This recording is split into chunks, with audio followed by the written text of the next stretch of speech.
마태복음 3장 1절부터 12절 하나님 말씀을 한 절씩 교독하겠습니다. 그 무렵에 세례자 요한이 나타나서 유대 광야에서 선포하여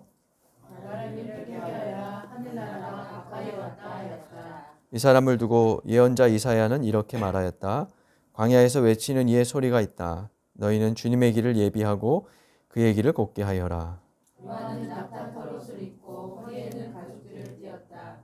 그의 신분은 메뚜기와 들꿀이었다. 그때 예루살렘과 온 유대와 요단강 부근 사람들이 다 요한에게로 나아가서 자기들의 죄를 자백하며 요단강에서 그에게 세례를 받았다. 요한은 많은 바리새파 사람과 사두개파 사람들이 세례를 받으러 오는 것을 보고 그들에게 말하였다. 독사의 자식들아, 누가 너희에게 닥쳐올 징벌을 피하라고 일러주더냐. 그리고 너희는 속으로 주제넘게 아브라함이 우리 조상이다 하고 말할 생각을 하지 말아라. 내가 너희에게 말한다. 하나님께서는 이 돌들로도 아브라함의 자손을 만드실 수 있다.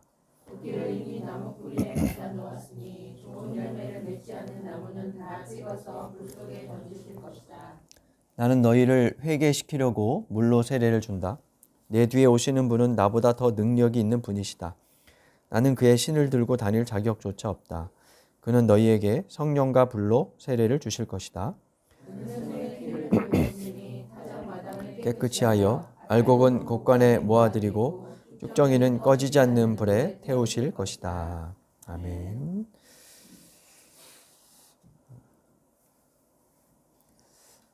이즈음 되면 여기저기서 같은 말을 해서 좀 식상하긴 하지만 저도 할 수밖에 없습니다. 2025년이 사흘 남았고 이렇게 다사다난했던 한 해가 또 저물어 가고 있습니다. 여러분 어떤 1년을 보내셨나요? 해마다 이때쯤 되면 각 매스컴 언론사들이 올해의 10대 뉴스 이런 것들 이렇게 선정을 하지요. 우리도 여러 가지 일들을 겪었지만 올해 대한민국은 그 어느 때보다 혼란과 변화가 많았던 때인 것 같습니다. 지난해 12월 난데없는 비상계엄 선포로 대통령이 직무정지 그리고 탄핵 소추되면서 연말 그리고 새해가 시작되었고요. 무안국제공항에서 있었던 제주항공 여객기 사고로 연말의 어수선함과 비탄이 우리에게 크게 다가왔었죠. 봄에는 영남과 강원 지역에 발생한 역대 최대 규모의 산불로 온 나라가 큰 아픔을 겪었습니다. 4월에 헌법재판소 재판관 전원일치 의견으로 윤석열 대통령이 파면되면서 6월 3일에 대선이 치러지고 현 정부가 출범했죠. 그렇게 나라가 안정되는가 싶더니 가을에는 미국과의 관세 협상 문제로 경제 상태가 불안했고 12월부터는 쿠팡의 대규모 개인정보 유출 사태 또 통일교의 정치권 로비 의혹으로 사회가 어수선한 상태입니다. 이런 어수선한 와중에도 시간을 흘러 새해는 어김없이 찾아올 텐데 개인이든 사회든 버려야 할 것은 버리고 좋은 것만 새해에 담아가면 좋겠습니다. 아무튼 시간은 빠르게 흘러서 우리는 한 해의 끝자락에 서 있습니다. 복음서를 읽다 보면 복음서의 시간은 우리보다 훨씬 빠르게 흘러갑니다. 마태는 1, 2장에서 예수의 탄생과 이집트 피난, 나사렛 정착과 그 이유를 소개한 후에 시계바늘을 몇 바퀴 휙 돌려 30년 후 유대 광야에 있던 한 인물에게 초점을 맞춥니다.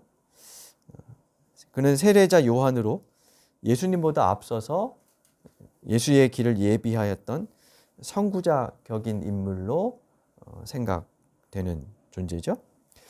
예수의 길을 예비했던 사람이다 이렇게 말은 하지만 사실 예수께서 요한에게 가르침을 받거나 가르침을 받진 않더라도 그의 사상에 일정 부분 영향을 받았을 가능성이 훨씬 더 큽니다. 오늘 본문 다음 단락은 예수께서 요한에게 세례를 받으시는 이야기인데요. 예수님께서 요한에게 세례를 받았다는 말은 그의 제자였거나 혹은 그의 어떤 영향권 아래에서 있었다. 이것을 보여주고요.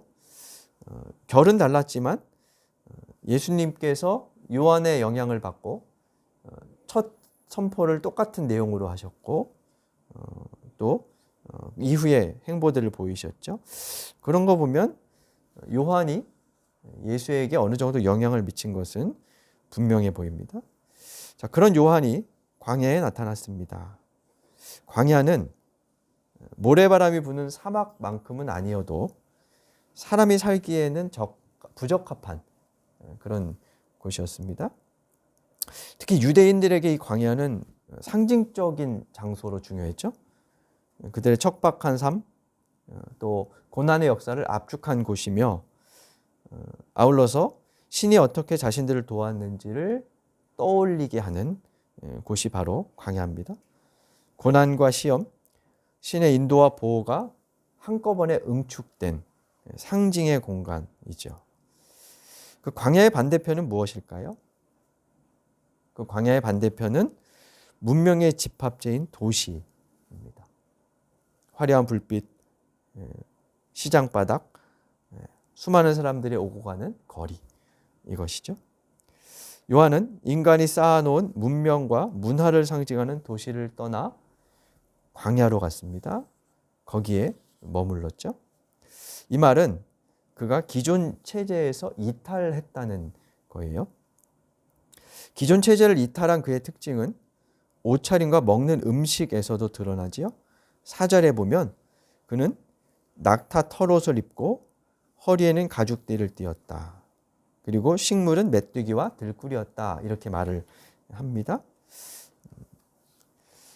낙타 털옷 그러면 어떤 모습이 떠오르세요? 낙타 털옷을 입고 허리에 가죽으로 끈을 묶고 요즘은 럭셔리한 명품일까요? 이 낙타 털을 그냥 대충 이렇게 거칠게 짠 그런 옷 그리고 허리에는 짐승 가죽을 잘라서 뭐 이제 끈처럼 이렇게 묶은 허리춤을 동여맨 아마 그런 모습이었을 거고요. 음식은 메뚜기와 들꿀이었다고 하죠. 들꿀은 바위 틈에서 만들어지는 야생 벌꿀이었을 것이고 메뚜기는 우리가 생각하는 그 메뚜기이기도 하고 일 수도 있고 어떤 해석은 쥐엄나무 열매가 메뚜기이다 이렇게 이제 풀기도 했어요. 그러니까 히브리어를 번역하다 보니까 그렇게 했다. 그래서 어떤 것인지는 모르겠지만 이 음식들은 당시 방랑자들, 그러니까 유랑객들이 먹던 조악한 음식이었어요. 그래서 요한의 이 모습은 그가 광야에서 금욕적인 생활을 하고 있었다는 것을 이제 보여주죠. 한편 낙타 털옷 복장과 허리에 가죽띠는 구약의 가장 뛰어난 예언자 중 한 사람을 연상시킵니다. 그 사람이 누구냐면 엘리야였어요. 열왕기하 1장 8절에 보면 엘리야가 이런 복장을 하고 있었다고 소개하고 있어요. 그리고 구약의 맨 마지막 책인 말라기에 보면 엘리야가 종말에 다시 올 것이다. 이런 예언도 있죠.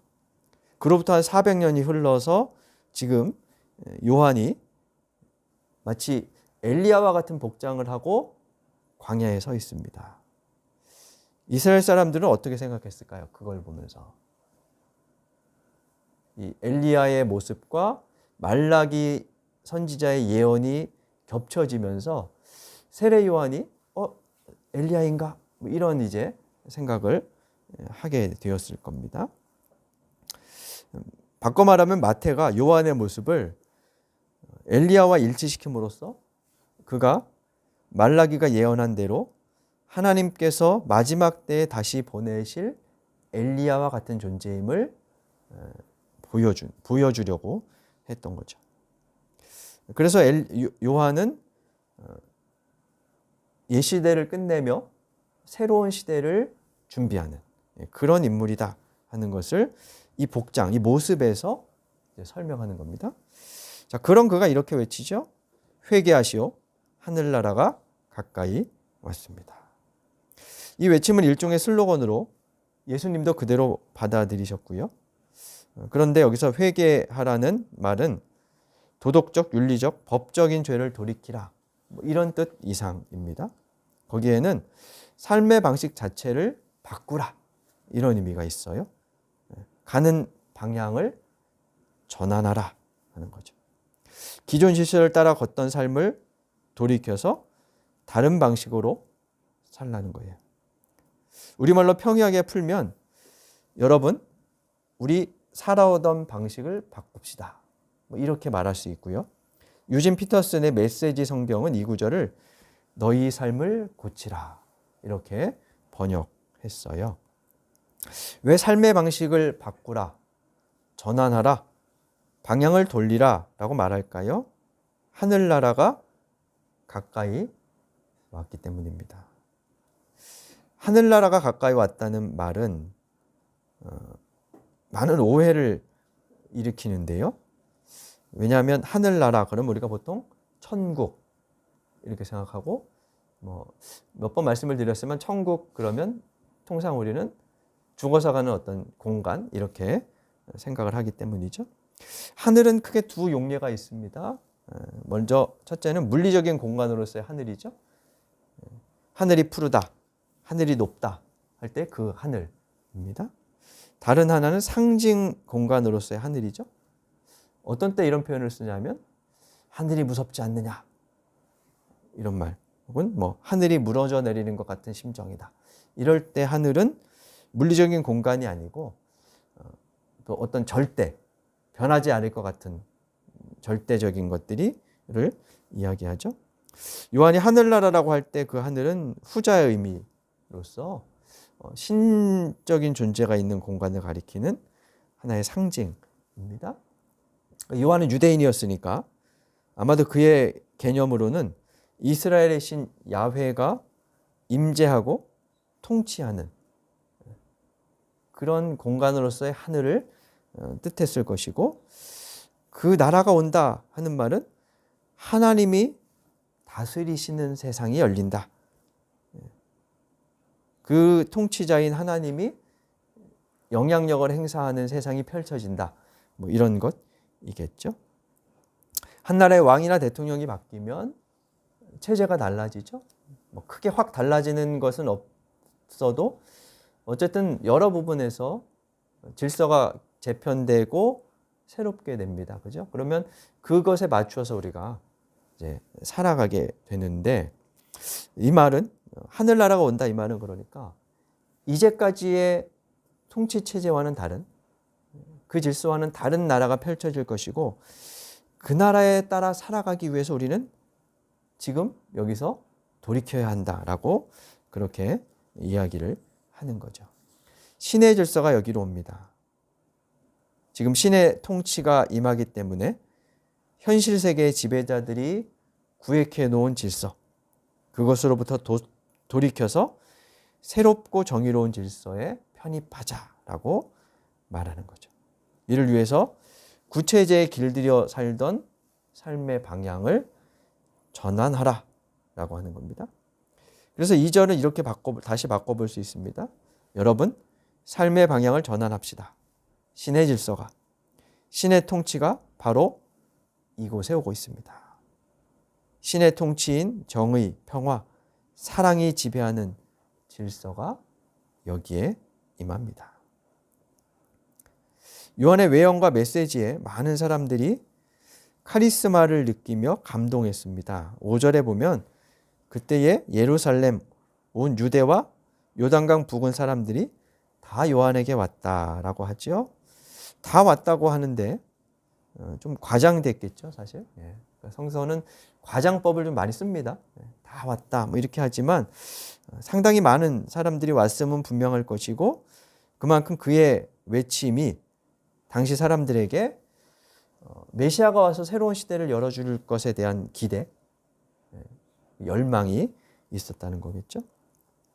그들은 요한에게 와서 무엇을 했나요? 6절에 따르면 자기들의 죄를 자백하며 요단강에서 세례를 받습니다. 죄를 자백합니다. 예전 삶의 방식대로 살았던 자신들의 행태를 지속하지 않겠다는 결입니다.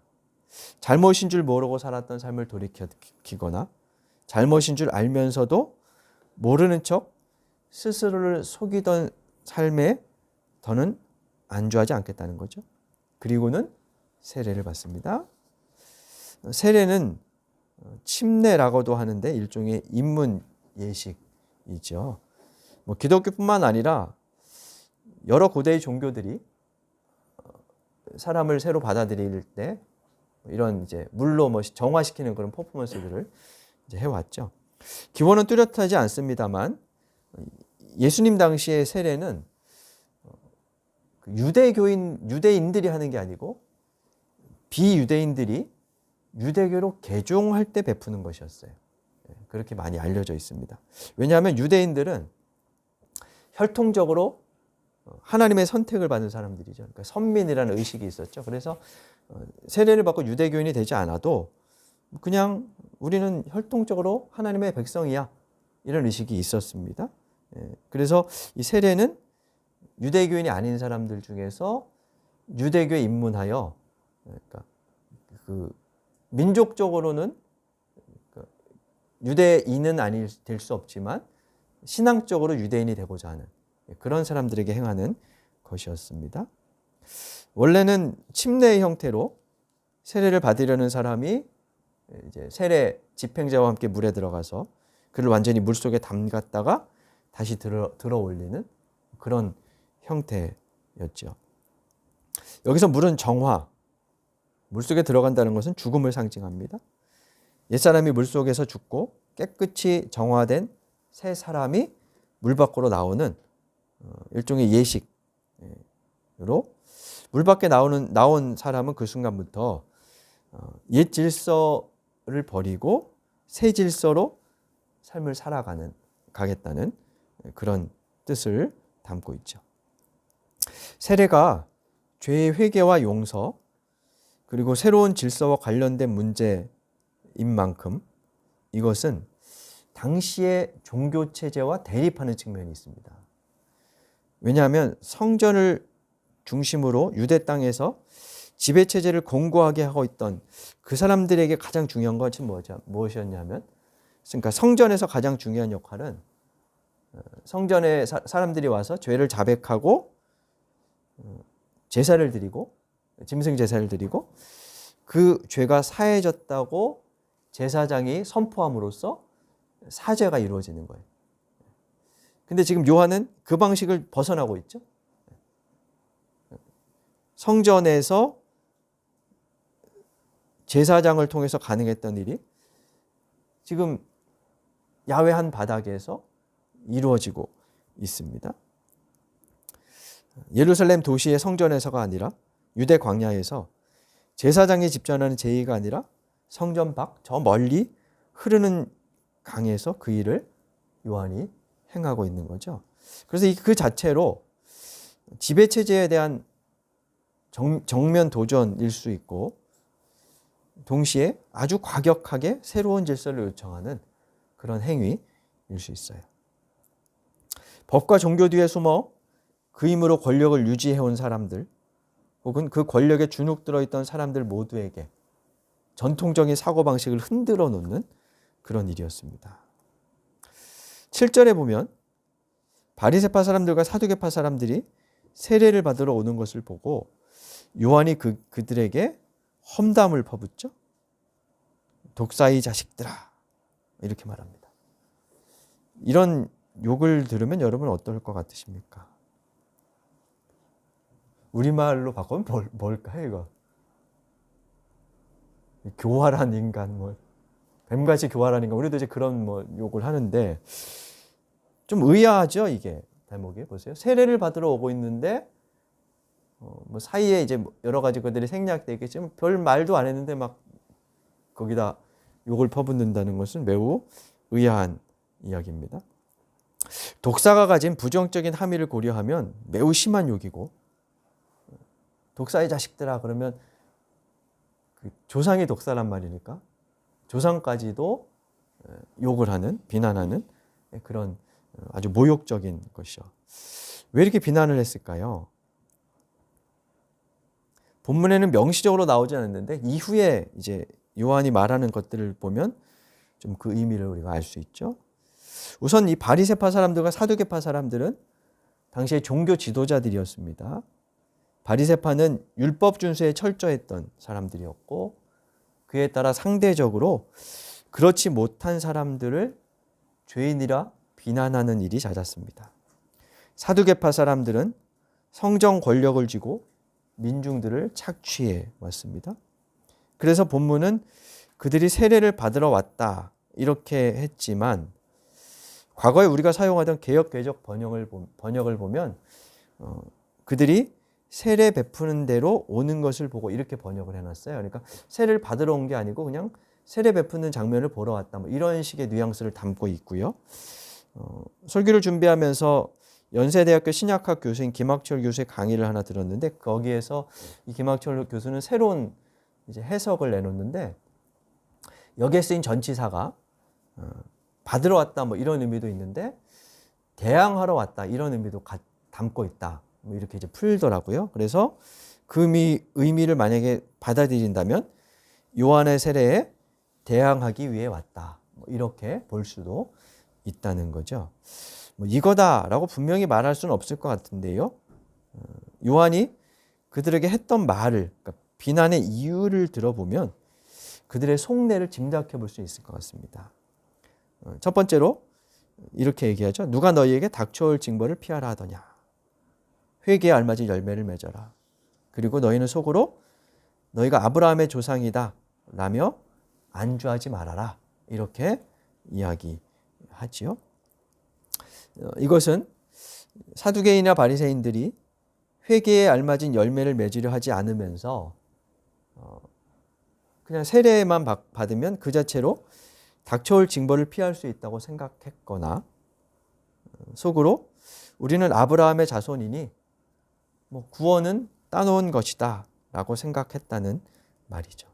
그래서 세례를 받거나 받기 전에도 그들은 전혀 새로운 삶이 없었다는 거죠. 그들 앞에 세례자 요한은 완전히 새로운 세상을 말합니다. 그 세상은 기존의 질서를 부수고 진정한 신의 통치가 이루어지는 세상입니다. 그래서 이후의 말씀을 보면 주님은 쭉정이와 알곡을 구분하신다. 사람의 눈으로 볼 때 그것은 잘 구분되지 않지만 우리가 누가 쭉정인지 누가 알곡인지 봐서 모르잖아요. 그죠? 외적인 어떤 행위들만 가지고 그래서 우리가 평가하지만 사실은 모르죠. 그런데 주님은 그것을 구분하신다 라고 그렇게 이야기하죠. 그래서 그 세상을 맞이하려면 아브라함의 자손이라는 허위의식, 종교 행위에 만족하며 안주하는 태도, 또 그런 자세로 사람들을 비난하고 배제하는 일상, 그럼에도 반성과 회개가 없는 삶을 버려야 한다는 것이죠. 그래야 새날을 맞이할 수 있을 것이다 라고 말하는 겁니다. 오늘 설교 제목 상쾌해진 뒤에 길을 떠나라는 제목은 고진아 시인의 시에서 따온 겁니다. 제가 한두 번 언급한 적이 있는데 고진아 시는 그 시에서 불행의 기억에 사로잡혀 있거나 타인에 대한 불평과 원망으로 가득할 때 마음에 이루지 못한 욕망으로 속이 진흙탕 같을 때 밝은 달이 떠오르는 보름이 아니라 금음 같은 밤일 때는 길을 떠나지 말라 이렇게 이야기해요. 반면 쓰디쓴 기억에서 벗어나고 불평과 원망이 마른 풀처럼 잠들고 단 한 벌의 신발과 지팡이만 지니고도 새처럼 몸이 가벼울 때 그때 길을 떠나라 이렇게 말합니다. 요한의 말로 바꾸면 회개하고 새날을 맞이하라는 것, 아니 지금 새날이 오고 있으니 회개로 마음을 상쾌하게 하라는 거죠. 그렇게 새날을 맞이하라는 겁니다. 낡은 시대의 정신, 옛 시대의 생각과 삶을 버리지 않으면 새 나라를 가져오시는 예수의 가르침과 그분의 정신, 예수의 삶을 오롯이 담을 수 없기 때문이죠. 한 해의 끝자락에 서서 지나온 길을 돌아보면 잘못을 되풀이했던 내가 보여 왠지 씁쓸합니다. 그러나 후회를 기피하지 않겠다는 이혜인 수녀의 말처럼 후회보다는 회개로 방향을 전환해야 하겠습니다. 그리하여 하나님께서 열어주시는 새날을 상쾌한 마음으로 맞이하는 우리가 되어야 하겠습니다. 저기 하늘나라가 동터오고 있습니다. 주신 말씀 마음에 새기며 침묵으로 다짐의 기도를 하나님께 드리겠습니다.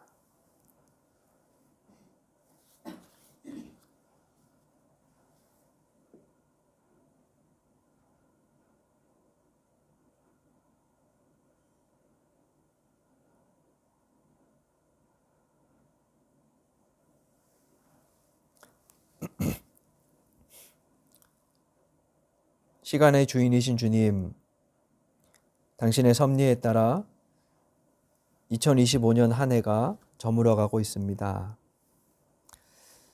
우리가 보낸 모든 날들이 주님께서 함께 해주시는 시간이었으나 우리는 우리의 욕망에 시대의 정신에 영합하며 살아왔었습니다.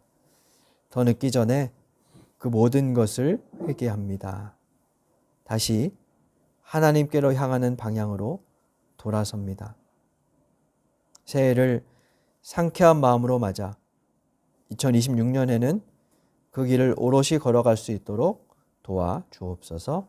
예수님 이름으로 기도드립니다. 아멘.